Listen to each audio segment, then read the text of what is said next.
രണ്ട്. Sister H Muhammad Koya ഏത് തൂലിക നാമത്തിലാണ് കൃതികൾ രചിച്ചിരുന്നത്?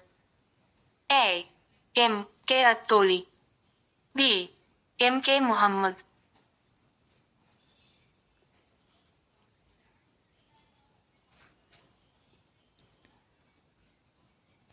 കേരള നിയമസഭയിലെ പ്രായം കുറഞ്ഞ speaker?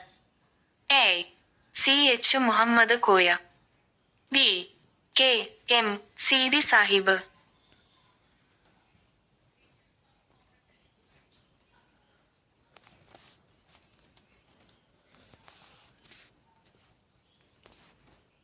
C H Muhammad Koya ജനിച്ച വർഷം ഏത്? എ. 1927, ബി. 1947,